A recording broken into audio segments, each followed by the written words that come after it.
What's up everyone, 9th Jim here, back with another VGC 2020 Pokemon Sword and Shield competitive video. Today, we're talking about Gigalith, the other version of Tyranitar. These two Pokemon are pretty similar, and you see Tyranitar running rampant in VGC 2020 in today's meta, and Gigalith is really good as well. He also definitely will see some play, I think. When we first got Sword and Shield leaked in the Pokedex, I saw Gigalith and I was like, there it is. And then I saw Tyranitar and I was like, we'll see what's better. And it seems like Tyranitar is definitely pushing forward a lot higher up in the usage charts, and for good reason. You know, it has more speed, and it's not really the same Pokemon. It's very different. They have different stats. This one's a little bit more bulky. That one has more attack, and actually the same attack, I think, but way better special attack. It has like 134 and this has 135, but you know, Tyranitar has speed as well, and a little bit more special defense. So really they're pretty similar but different as well. Also, of course, the typing, you know, Tyranitar also has dark typing. This has rock typing only, you know, giving us only a 2 times effective weakness to fighting, while Tyranitar has that huge quad weakness to fighting that is really scary, with things like Conkeldurr in the meta that are really good. Anyway, so the main reason they're so you know, comparable is because of Sandstream, the ability Sandstream that activates a sandstorm whenever the Pokemon is entered into the battle. This is good because first off, it puts up sand, which is good. It gets tick damage on things. It's really good for sashes, focus sashes. It also is really important. It gives you 50% additional special defense. Now this makes Gigalith really bulky. It makes its you know, base 80 special defense 1.5 times, and that's after its IVs. So of course it'll go up to 100 and then 150, which is really solid. So you're about to have 150 special defense and defense, and then 85 HP is very solid. And then, you know, Dynamaxing this Pokemon with weakness policy can make this Pokemon just really powerful. We've already seen that with Tyranitar a lot in the meta, and yeah, it's very good. Anyway, let's go ahead and talk about its item. Let's talk about its typing. That's what it's called. Anyway, typing. So it's rock type, mono rock type, which is fine. It does have 4 resistances and 5 weaknesses. Unfortunate that it's more weaknesses, but no quad weakness, which is really good. We have resistances of normal, fire, poison, and flying. All 4 are pretty relevant in the game. Really only 2, fire and flying. Normal and poison are a little bit behind, but still they're there. Flying and fire are really big in the game. And then we have weaknesses to water, grass, fighting, ground, steel. Oof, all of those are really bad. Really good in the game and super effective. However, like I said, weakness policy Dynamax makes this Pokemon insane. I know what you're thinking though. What Pokemon is not good with weakness policy Dynamax? The answer is 0. Every Pokemon can be good with that. Weakness policy in Dynamax is really stupid and really should never have been a thing in the game. Weakness policy shouldn't affect Dynamax Pokemon, but that's a video for a different day, or a topic for a different day. Anyway, we're going to talk about how to abuse it with Gigalith. So, ability Sandstream. This is not going to change. It has Sturdy, which is a very good ability, but being on such a bulky Pokemon, we don't want to use Sturdy. Like, there's no use to that. You know, a couple of things might one-shot us, but probably not, especially when we Dynamax. Sandstream is good. It gives us that 1.5 times. It also really benefits certain Pokemon, things like Excadrill being on your team, giving you a really fast engine as well. A lot of different options with this Pokemon. Next, we have weakness policy as our item. You can change this. It can be a couple of different things. I know it's very basic for me to use weakness policy on a Pokemon like this, but I think it's a good item. I think it's probably the optimal item. Choice Band is also very strong at giving you that 1.5 times attack, but that kind of locks you into not Dynamaxing, and I think Dynamaxing with this Pokemon is very strong. Our last item we have is Assault Vest. I think Assault Vest is really good for this Pokemon as well, giving it an insane special defense with that and Sandstream buff. A lot of really good defense around this Pokemon, and it's very defensive and bulky then, but Dynamax weakness policy, how do I say no? Anyway, next we have moves. Also, like, weakness policy, you don't even have to use Dynamax for this Pokemon. Like, it's fine to be weakness policed because of its insane bulk in general.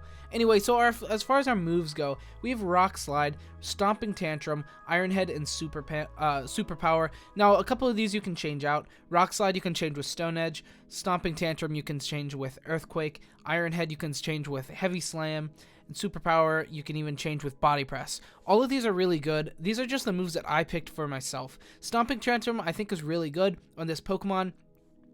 It doubles whenever you fail to attack or fail to hit the turn before. If you rock slide and you double miss, or you rock slide and one gets protected and the other gets missed, or they double protect, boom, rock slide, and the next turn you have a super powered Stomping Tantrum, which is really, really powerful. You miss with Iron Head, boom, Stomping Tantrum. You get protected, boom, Stomping Tantrum. It's really powerful. I also like being able to single target so that you don't kill your own Pokemon.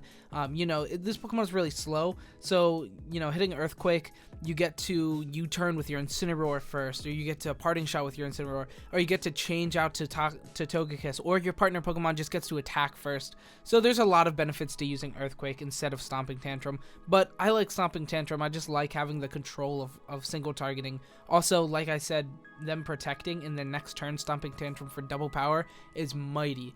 Next, we have Iron Head here. Iron Head is just really powerful. I like it more than Heavy Slam just because you can always do it. Heavy Slam doesn't really work well against Dynamax Pokemon. I think it actually just doesn't work. And then Iron Head is just good. It's constant damage. You have a chance of flinching, which is silly because this Pokemon's so slow. But if you have Trick Room, then Iron Head gives you a chance of flinching, which can be really strong. After Trick Room is active, just throwing out Rock Slides and Iron Head is really, really powerful, hitting flinches everywhere, and it's really good. Next, we have Superpower as our last move here. I like the coverage of it, being able to hit for super effective damage on a lot of Pokemon. Hitting Fighting type is really good. Killing things like Tyranitar is really cool. Also, giving Max Knuckle when you Dynamax this Pokemon is actually pretty solid. So, I talked about Dynamaxing this Pokemon, and here's the main reason why. These 4 moves are so good. We have Max Rockfall, Max Ground, the Quake, Max Steel Spike, and Max Knuckle. All 4 are amazing attacks. We have moves that buff our defense and special defense, our attack, and even reset Sandstream if they switch it up with their max moves or changing the weather. It's very, very strong, and all of these moves make for an amazing Dynamax Pokemon with weakness policy and its natural bulk as well as investment. It's a really, really strong Pokemon under Trick Room and Dynamax in general. This Pokemon's just insane, honestly. It really has a lot of benefits. Now, honestly, I know it's very similar to Tyranitar, and Tyranitar is really pushed forward in the meta because it doesn't need real Trick Room, and it doesn't really care about that, and you don't have to Dynamax it. It has fine bulk. They both are very similar Pokemon, with Gigalith just losing that dark typing as well as different move pools in general. Next, we have our stats, our investments. So as far as this goes, we have 252 into HP and 252 into attack. I didn't really see a need to change this up. I thought that this was fine, giving it Brave Nature as well for plus attack minus speed, since we want to be as slow as possible. So we also have 0 IVs into speed, just making it so that when you activate Trick Room, this Pokemon can be insanely potent. I really like this Pokemon. I think it's good, and maxing into HP really helps for weakness policy and attack. Maxing attack just is good in general. So yeah, that's about it for the build. We'll go ahead and talk about our synergetic Pokemon real quick, which we have 2, and they're both pretty self-explanatory. Dusclops is, in my opinion, the best Trick Room setter currently, just because it's really powerful. Yes, it is weak to Taunt, and that's like the big thing against it, Taunt and Imprison. But it has a really good move pool. Other than that, we have Ally Switch, we have Will-O-Wisp, we have Nightshade, Pain Split, all of these really good attacks, and the Pokemon is insanely slow, so once it sets Trick Room, it goes first with Gigalith a lot of the time. And then next we have Excadrill, which can just take advantage of the Sandstream by being Sand Rush and then having a really fast engine on your team, since Excadrill is just one of the best Pokemon in VGC 2020 inherently. So they are both really good partners. Next we'll talk about our speed tiers.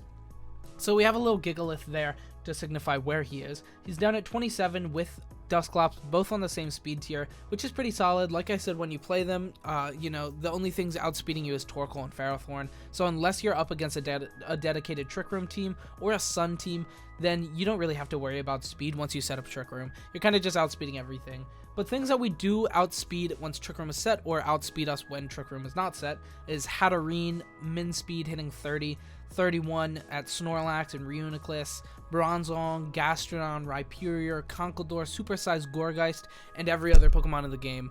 I just smacked my mic. I'm sorry about that. But yeah, it's pretty good. We outspeed a lot of stuff when Trick Room is set, so we really do want to set up Trick Room.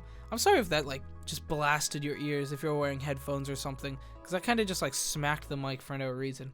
It was an accident. Anyway, pretty slow is what I'm getting at, which is good. We set up Trick Room, we're really slow. We don't set up Trick Room, we're really bulky. This Pokemon really hits all of those measures, which is really good. We'll go ahead and talk about some damage calcs here. So a couple of good matchups that we have. So first off, we have Max Geyser from a max invested special attack Lapras. Even modest nature, so 252 plus Max Geyser into our Gigalith in sand hits 82 to 97%. This means we guaranteed live any kind of max attack from Lapras unless it's activated weakness policy. So if it's weakness policy and they have like Conkeldurr and they use Mach Punch or something of that sort, then they're going to be able to kill us. They're going to be able to OHKO us, which is really unfortunate. But if they don't do that, if they don't weakness policy, we live, which is super good because then our weakness policy activates and our +2 max invested Gigalith max Rockfall into a defensive Lapras. Yes, this is a different spread. 252 special attack Lapras and a different spread of Lapras. Defensive, more defensive. I'm just going the most measures to really hit everything very safely. We do hit 110 to 130%, which is absolutely insane. Being able to hit a guaranteed OHKO on that Gigantamax Lapras if they don't set Aurora Veil, but if they do set Aurora Veil, then like we don't really care about what they do because we can just two-shot them naturally when they're only doing a little bit of damage that first time. Granted, if we don't set up Trick Room, then we might be in trouble, because Resonance will do like 12 to 13% probably, I'm sure, but oh well, it is what it is. Next, we have our Rockfall into a not defensive Togekiss, but Dynamaxed. So this is max attack and speed, or special attack and speed rather. Maxed Togekiss, hitting 74 to 88%. And I actually just realized that that's bold nature as well, which it would not be. It would be most likely timid or modest. So, I have hair in my mouth. So, Togekiss. We knock it out. We hit 2-hit KO after Sandstorm damage. However, there's a chance we could hit more because, like I said, it would be bold. I don't feel like going in and changing that calc right now because it would take a little while, and we're already at 12 minutes.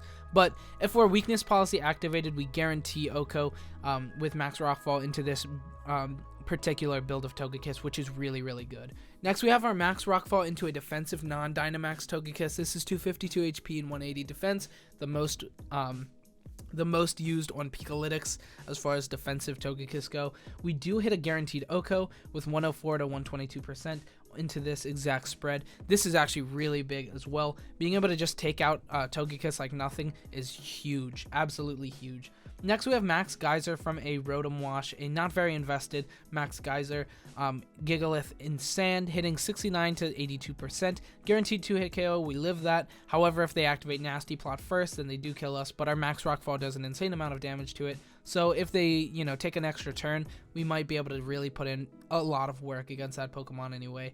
Next, we have Conkeldurr Mach Punch, because if any Pokemon Psychic is super effective against them, I add this Calc Mach Punch into Gigalith, just so you know, when you're Dynamaxed, it hits 35 to 40%, 34 to 40%, which is a lot of damage, and, if you hit them, if they hit your Dynamax Gigalith with an attack like a Lapras attack, bring you down to that like 10-20% range, and then bring in Mach Punch Conkeldurr, they can just take that knockout without you even, playing the game for that turn. So that's just something to keep in mind. That's going to be it for our damage calcs. There are definitely more damage calcs that are important, but it's all we have time for and all we have slides for. So next we have Single Spotlight, our last slide here. So as far as Single Spotlight goes, Gigalith, we are playing it specially defensive, bulky, leftovers, explosion. This sounds very weird. Sandstream as our ability, just giving us that extra bulk, and then leftovers giving us that extra bulk as well, that extra little bit of healing.